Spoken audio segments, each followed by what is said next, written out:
오늘도 거룩한 그 주일 맞이해서 하나님께 예배드리는 성도 여러분들의 가정 자녀들, 건강사업 직장에 하나님의 놀라우신 은혜, 평강, 축복 넘쳐나기를 주님의 이름으로 축원합니다. 오늘 마태복음 11장 28에서 30절의 말씀을 통해서 내가 너희를 쉬게 하리라 하는 제목으로 다 함께 은혜 나눴습니다. 하나님께서 천지를 창조하실 때 첫째 날부터 여섯째 날까지 모든 것을 이제 창조하시고 일곱째 날에는 이제 쉬었잖아요. 하나님께서 아담을 여섯째 날에 창조했죠. 그죠? 여섯째 날에 창조하고 일곱째 날에는 쉬었기 때문에 그 아담의 생애에서 첫 번째 맞이한 날이 바로 뭐죠? 쉬는 날이죠. 그죠? 쉬는 날. 아담은 하나님께 함께 안식부터 이제 시작했는데 아담은 하나님께서 마련해 놓으신 그 안식을 누리면서 쉼으로부터 그의 삶을 사이도록 그 지음을 받았지만은 아담이 하나님 말씀에 불순종한 그런 죄를 범한 이후부터는 쉼이 없어지고 평생 동안 이마에 땀을 흘리면서 수고하며 노력해야만 땅의 소산을 얻을 수가 있었고, 또 하와는 뭐죠? 해산의 수고를 하여야만 아이를 낳을 수가 있게 된 거죠. 그래서 예수님께서는 인생에 관해 정의하기를 수고하고 무거운 짐진 자, 바로 이것이 인생이다라고 이제 예수님께서 정의하고 있죠. 그래서 마태복음 11장 28절에 보면 수고하고 무거운 짐진 자들아. 수고하고라는 말은 헬라어 현재 분사 능동태로 우리가 어떤 일을 능동적으로 행할 때 얻게 되는 그 수고를 말이에요.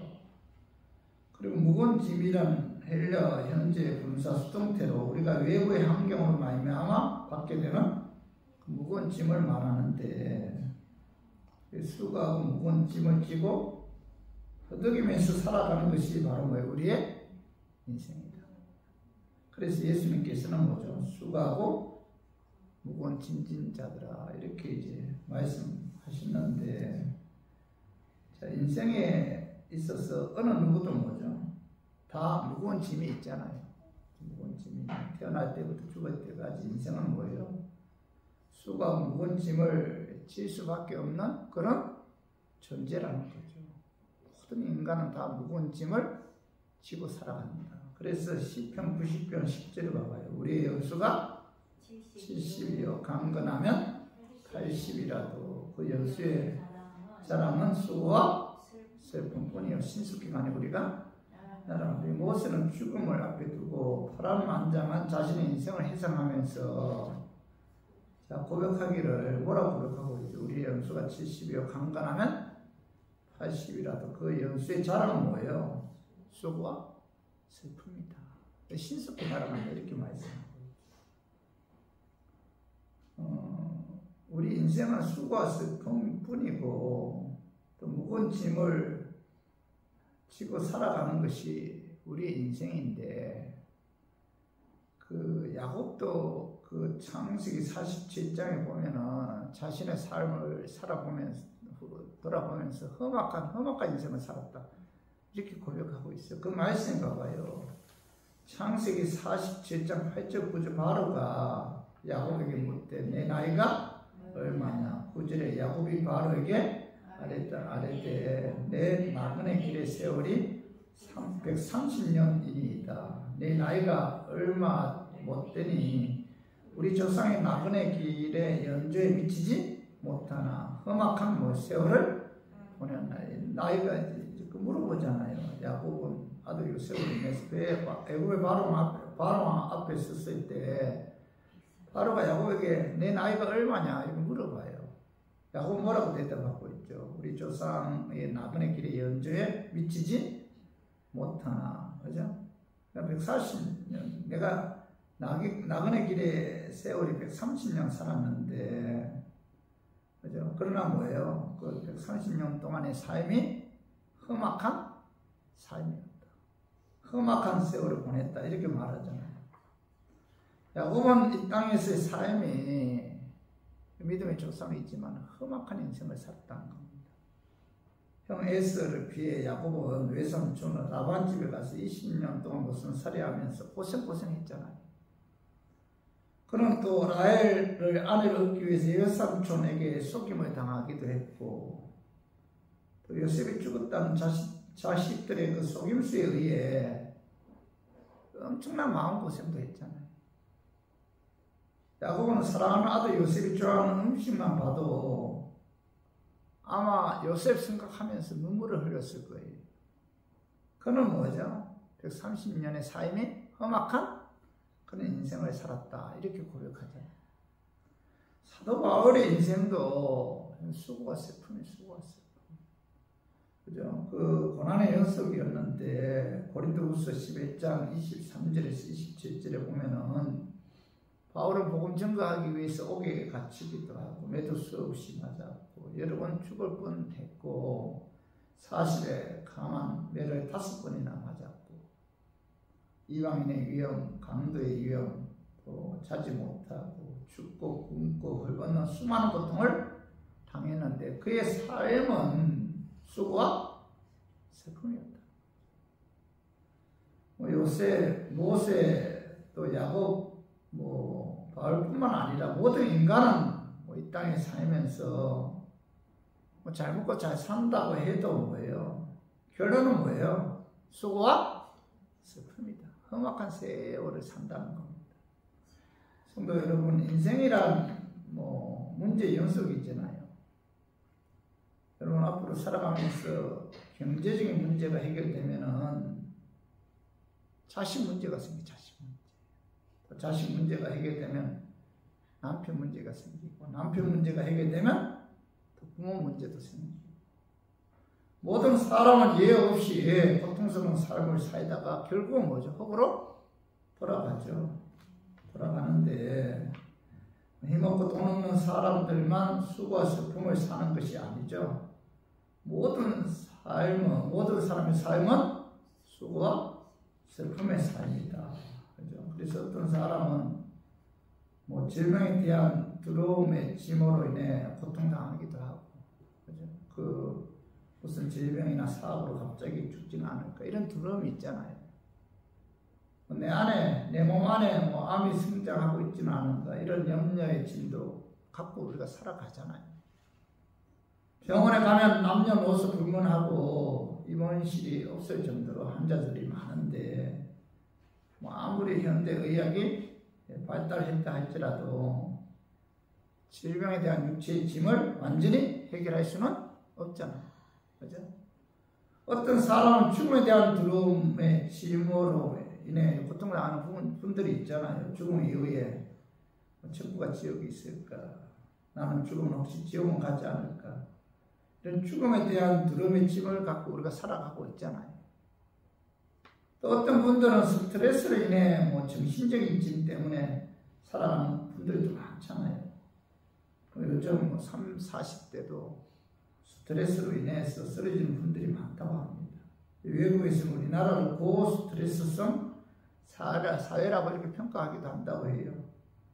요즘 현대 사회의 특징 가운데 하나는 스피드. 속도 경쟁의 시대인데 스피드에 뒤지면 결국 뒤처지게 되기 때문에, 그죠? 사람들은 그것으로 인해서 많은 엄청난 스트레스를 받게 되고 또 무한 경쟁으로 인해 피곤한 삶을 산다는 겁니다. 또 어떤 사람은 먹고 사는 경제적인 짐 때문에 고통을 당하는 분들도 많잖아요. 태어날 때부터 죽을 때까지 무엇을 먹을까, 무엇을 입을까, 무엇을 마실까 염려하면서 우리가 살아가는 그런 경제적인, 그죠? 짐을 갖고 사는 분들도 많잖아요. 또 어떤 분들은 하나님 말씀에 불순종한 죄의 짐을 갖고 사는 분들도 많잖아요. 그죠? 이 사도 바울도 로마서 7장 24절에 오라는 공간 사람이로다. 이 사망 중에서 누가 나를 건져내라 하면서 죄의 짐으로 인해서 고통 가운데서 몸부림치는 모습을 볼 수가 있잖아요. 이와 같이 인생 살아가는 데 있어서 다 뭐예요? 무거운 짐을 갖고 살아가고 있다. 무거운 짐을 갖고 살지 않은 분들은 아무도 없다는 겁니다. 그래서 우리는 뭐 무거운 짐을 갖고 살고 있기 때문에 항상 불안하죠. 항상 불안하죠. 두렵고 염려하고 걱정하고 미래에 대한 두려움, 걱정이 될 때가 많잖아요. 그죠? 앞으로 내 인생 어떻게 될 것인가. 특히 요즘 불경기 시대에 더더욱 그런데 이와 같은 무거운 짐으로부터 해방되어 힘을 얻는 비결이 무엇인가? 다들 무거운 짐을 갖고 살아가는데 이 무거운 짐에서 힘을 얻을 수 있는 유일한 방법은 무엇인가를 오늘 본문을 통해서 우리에게 예수님께서 말씀하고 있죠. 그래서 오늘 말씀을 통해서 우리가 알아보고 깨달아서 질병에 대한 두려움이나 또 죽음에 대한 두려움, 또 우리가 육체적인 그런 스트레스로 인한 정신적인 짐, 먹고 사는 경제적인 짐, 하나님 말씀 불순종함으로 인한 그 죄의 짐에서 해방되었으면 하는 그런 마음에서 제가 오늘 이 말씀 준비했습니다. 말씀 전가할 때 약한 마귀는 나사렛 예수 이름으로 떠나고 성령 하나님께서 함께 하심으로 깨닫는 그런 은혜 임하기를 주님의 이름으로 축원합니다. 무거운 짐에서 해방되어 힘을 얻기 위해서는 첫 번째로 예수께 나와서 모든 무거운 짐을 주님께 내려놔야 돼요. 주님께 맡겨야 됩니다. 오늘 11장 28절 봐봐요. 수가 무거운 짐진 자들아 다 내게로 오라. 내가 너희를 쉬게 하리라. 내게로 오라. 육체적인 짐이나 정신적인 짐, 경제적인 짐, 죽음에 대한 두려움의 짐, 하나님 말씀에 불순종한 제 짐을 가지고 뭐요? 예수님께로 나와서 예수님께 그 모든 것을 내려놓아야 된다. 맡겨야 된다. 이렇게 말씀하고 있잖아요. 예수님이 이 말씀하실 때는 당시의 배경은 유대인들이 참으로 수가 무거운 짐을 진진 그런 자들이었습니다. 자신의 의에 의해서 자기 행위에 의해서 하나님을 기쁘게 하려고 애를 썼고 또 율법과 조상의 유전이라는 그 무거운 짐을 지고 율법에 얽매여서 행위에 의해 구원을 받으려고 그 당시 유대인들이 몸부림쳤어요. 그들은 율법에서 자유함을 얻지 못했고 율법이라는 무거운 짐을 지고 있었는데 인간이 아무리 애를 쓰고 수고한다 할지라도 자기의 의를 가지고는 하나님의 의에 도달할 수가 없잖아요. 그죠? 인간은 악의 본능인 원죄 갖고 태어났잖아요. 그 육신의 연약함으로 인해서 하나님의 말씀을 100% 지킬 수가 없고 그것으로 인해 항상 무거운 짐을 지고 살아가는 그런 인생인데 그래서 그들은 마음에는 뭐예요? 항상 기쁨과 평안이 없었던 거예요. 그죠? 예수님께서는 마음에 무거운 짐을 지고 고통당하는 유대인들을 향해서 다 내게로 오라. 내가 너희를 쉬게 하리라. 이렇게 말씀하셨는데 우리가 무거운 짐을 에서 해방되기 위해서는 나의 모든 무거운 짐을 먼저 예수님께 갖고 나와서 예수님께 다 내려놔야 돼요. 예수님께 맡겨야 된다는 겁니다. 여러분, 우리가 신앙생활 하는 데 있어서 사실 내가 갖고 있는 무거운 짐을 우리가 내가 지려고 하지 말고 여러분 내가 진다고 해서 해결되는 게 아니잖아요. 내가 그 짐을 갖고 예수께 나와서 예수께 내려놓고 예수님께 맡길 때 그때 뭐예요? 우리 마음에 참 평안을 얻을 수가 있고 힘을 얻을 수가 있다. 그죠? 그래서 잠언 3장 5절 6절 너는 마음을 다하여 여호와를 신뢰하고 내 명철을 의지하지 말라. 너는 범사에 그를 인정하라. 그래야면 내 길을 지도하시리라. 스스로 지혜롭게 여기지 말지어다. 여호와를 경외하며 악을 떠나지. 잠언 기자는 너는 마음 다하여 여호와를 신뢰하고 내 명철을 의지하지 말라. 스스로 지혜롭게 여기지 말라. 너는 범사에 그를 인정하라. 그래야 뭐예요? 내 길을 지도해 주시고 인도해 주겠다. 무거운 짐을 내가 자꾸 해결하려고 하지 말라는 거예요. 내 명철, 내 지혜를 의지하지 말고 그 짐을 뭐예요? 예수님께 갖고 나왔어. 예수님께 그 모든 내가 갖고 모든 그 무거운 짐을 그 예수님께 맡기면은 예수님께서 뭐예요? 그 모든 무거운 짐을 대신 짊어 주시고 또 해결해 주실 뿐만 아니라 우리 마음에 뭐예요? 평안과 쉼을 얻게 해주신다. 이렇게 말씀합니다. 근데 이게 사실 저나 여러분들이나 모르는 게 아니잖아요. 우리가 예수님께 우리 인생 살아가는 데 있어서 엄청난 무거운 짐을 우리가 지고 살아가면서 이것을 예수님께 맡기면은, 그죠? 예수님께 내려놓으면은, 예수님께 돌봐주시는데, 이거 믿지 못하는 거예요. 내가 자꾸 그 무거운 짐으로 인해서 염려하고, 걱정하고, 두려워하고, 불안해하고, 그래서 마음에 뭐예요? 쉼을 얻지 못하고 마음에 평안을 얻지 못하는 거예요. 그 베드로전서 5장 7절 봐봐요. 너희 염려를 다 주께 맡기라. 이는 그가 너희를 돌봐 주신다고 했잖아. 맡기라. 나의 모든 무거운 짐을 주님께 갖고 나와서 주님께 내려놓으면, 주님께 맡기면 주님께서 뭐예요? 그 모든 짐을 대신 짊어 주시고 돌봐 주신다, 해결해 주신다, 이렇게 말씀하고 있잖아요. 사실 우리가 진정으로 나의 모든 무거운 짐을 예수께 맡긴다는 것은 저도 마찬가지고 여러분들도 마찬가지일 거예요. 결코 뭐예요? 쉬운 것이 아니죠.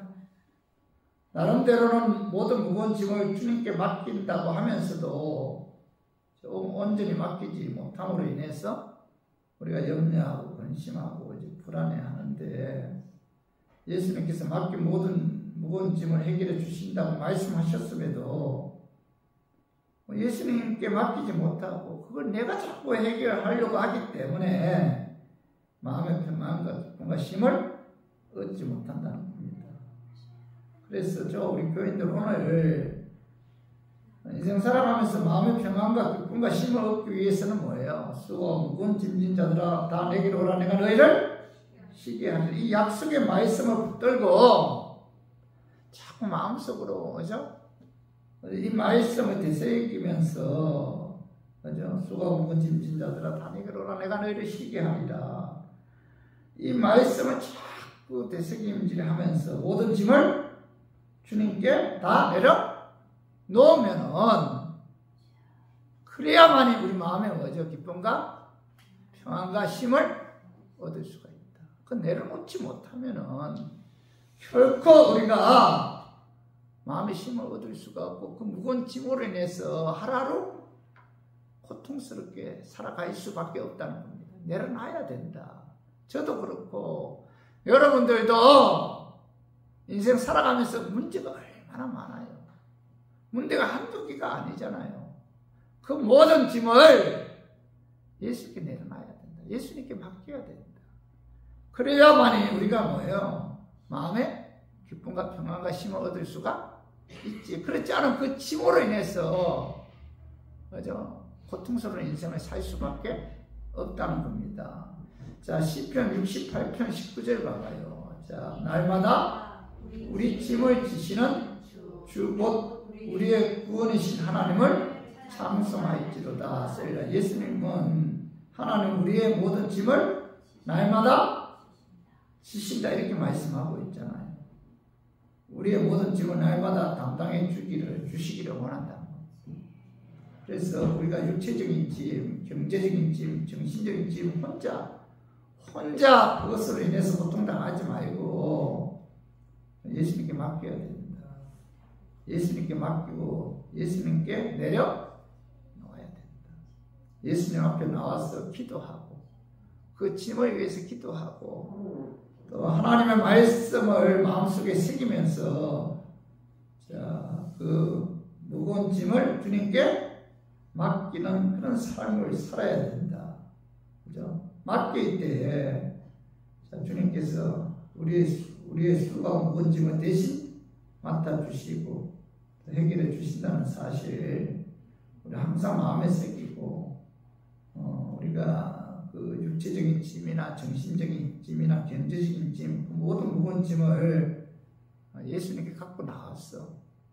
그죠? 예수님께 기도하고 또 말씀을 통해서 항상 묵상하면서 그 모든 짐을 예수님께 맡김으로 주님의 도우심을 받아 여러분들의 마음에 참 힘과 평안을 얻는 저 우리 교인들이 되기를 주님의 이름으로 축원합니다. 자, 그리고 무거운 짐에서 해방되어 힘을 얻기 위해서 두 번째로는 예수님의 온유와 겸손을 본받아 예수님과 함께 이제 멍에를 메고 예수님께 배워야 한다 이렇게 말씀하고 있어요. 오늘 봐봐요. 마태복음 11장 29절에 나는 마음이 온유하고 겸손하니 나의 명예를 메고 내게 배우라. 그래야는 너희 마음이 힘을 얻으리니. 오늘 여기 나는 마음이 뭐예요? 온유하고 겸손하니. 자, 예수님은 마음이 뭐죠? 온유하셨다는 겁니다.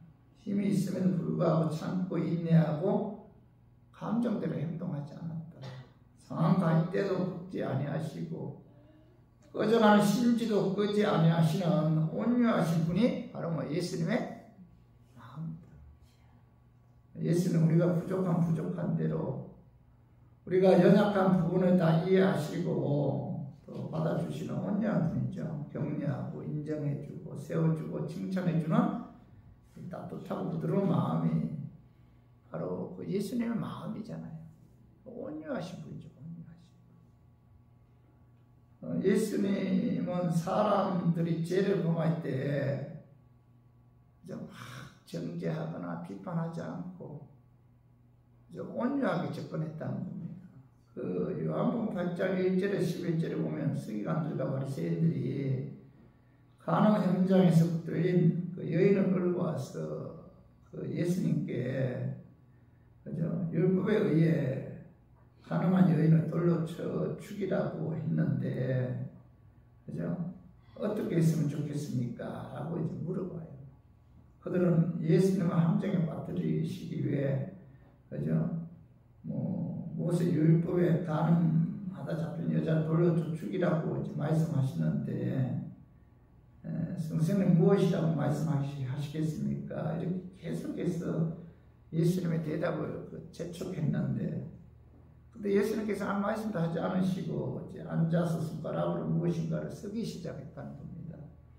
어떤 성경 사본에는 예수님께서 앉아서 손가락으로 땅바닥에 쓴 내용은 가늠하다 잡힌 그 여자를 돌로 치르는 사두개인과 그 바리새인들의 죄를 땅바닥에 적었다 이렇게 기록이 되어 있습니다. 예수는 그들의 죄를 손가락으로 이제 땅바닥에 기록하면서 그죠? 그 오늘 7절에 봐요. 요한복음 8장 10절 그들이 묻기를 맞이 아니하는지라 이에 일어나 이르되 너희 중에 죄 없는 자가 먼저 돌로 치라 하시고 그죠? 예수님께서 너희 중에 죄 없는 자가 먼저 돌로 치라. 그들의 모든 죄를 예수님께서 다 알고 있었잖아요. 그래서 땅바닥에 앉아서 썼잖아요. 그들의 죄를. 그들도 지켜봤을 거 아닙니까? 자기들의 죄가 아무도 모를 줄 알았는데 예수님께 다 알고 있었던 거예요. 그러면서 예수님께 그들의 죄를 바닥에 기록하면서 그죠? 너희 중에 죄 없는 자가 먼저 돌로 치라 이렇게 말씀하셨을 때 그들은 뭐예요? 가책을 받아서 돌을 내려놓고 하나 둘씩 다 떠나기 시작했다는 겁니다. 그리고 나서 예수님이 가늠한 12사람만 남았을 때 예수님은 온유한 마음으로 그 여인에게 말씀하셨는데 오늘 봐봐요. 요한복음 8장 10절 11절 봐봐요. 예수께서 일어나서 여자의 아무도 없는 것을 보시고 이르시되 여자여 너를 고발하던 그들이 어디 있느냐 너를 정죄한 자가 없느냐 대답하되 주여 없나이다. 예수께서 이르시되 나도 너를 정죄하지 아니하노니 가서 다시는 죄를 범하지 말라 하십니다. 그죠? 예수님께서 여자야 너를 정죄하는 자들이 어디 있느냐 물었을 때 그 여인은 주위에 아무도 없나이다. 그렇게 대답했죠. 그때 예수님께서 나도 너를 정죄하지 아니하노냐. 가서 다시는 죄를 범하지 말라 이렇게 말씀하셨는데 예수님 온유한 모습을 볼 수가 있잖아요. 막 비판하고 모함하고 정죄하고 이런 예수님의 모습이 아니잖아요. 성령님의 인치심이 임함으로 예수 그리스도를 믿음으로 구원받은 저 우리 교인들은 이 예수 그리스도의 그 온유한 마음을 본받아야만이 뭐예요? 우리가 그 마음의 힘을 얻을 수가 있다. 온유해야 마음의 힘을 얻는다. 그리고 또 하나 예수는 뭐예요? 나는 온유하고 겸손하니 이렇게 말했어요. 겸손하다. 오늘 봐봐요. 빌립보서 2장 6절에 8절에 한번 읽어봐요. 그런 근본 하나님의 본체시나 하나님과 동등됨을 취할 것을 여기지 아니하시고 오히려 자기를 비워 종의 형체를 가지사 사람들과 같이 되셨고 사람의 모양으로 나타나사 자기를 낮추시고 죽기까지 복종하셨으니 곧 십자가에 죽으십니다. 오늘 6절에 보면 그런 근본은 하나님의 본체다. 예수님의 근본은 뭐예요? 하나님의 본체다. 6절에서의 본체와 8절에서의 모양을 비교해서 생각하면은 본체의 뜻을 우리가 쉽게 이해할 수가 있어요. 자, 본체는 내적이고 모양은 외적입니다. 본체는 내적이고 모양은 외적이고 본체는 본질적인 것이고 모양은 비본질적인 것이고 본체는 영원하고 불변하지만 바뀌지 않는다는 거죠. 본체는 모양은 시시때때로 환경에 따라 바뀌죠. 우리가 어머니 뱃속에서 태아로 있을 때의 모양과 갓난아이로 태어났을 때의 그 모양 또 사람이 늙어갈 때마다 늙어가면서 모양이 자꾸 외모가 바뀌잖아요.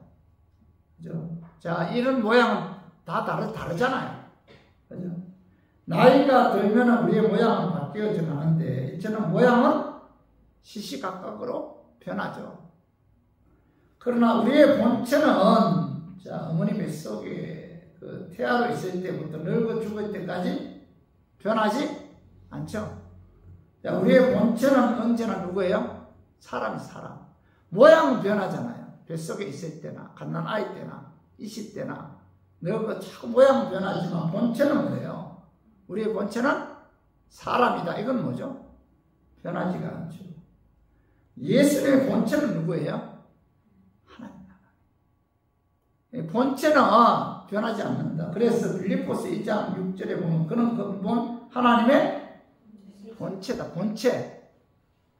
예수님은 근본 하나님의 본체라는 것은 곧 뭐예요? 예수님은 하나님이시다.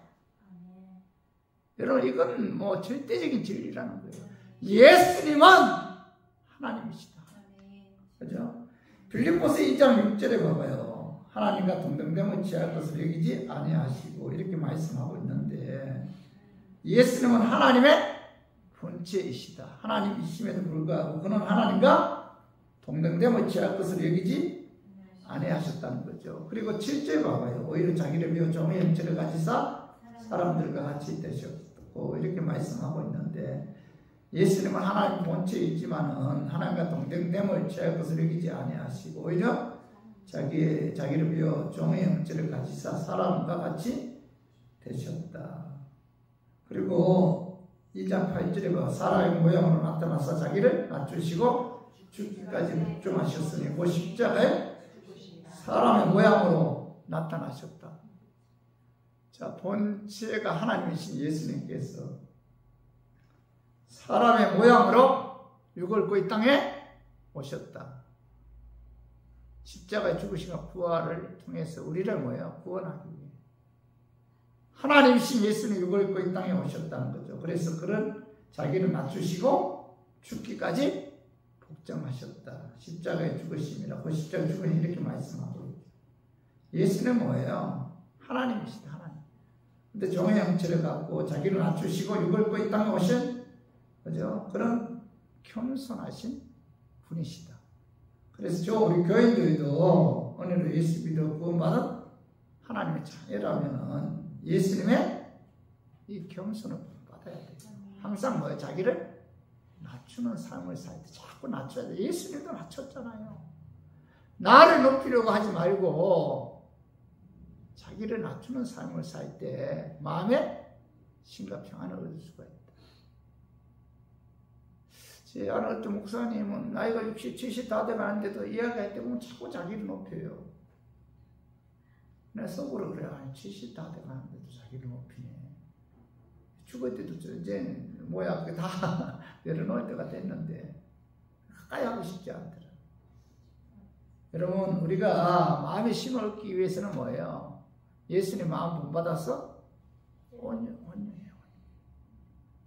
그리고 예수님 마음 본받아서 여러분 뭐예요? 겸손.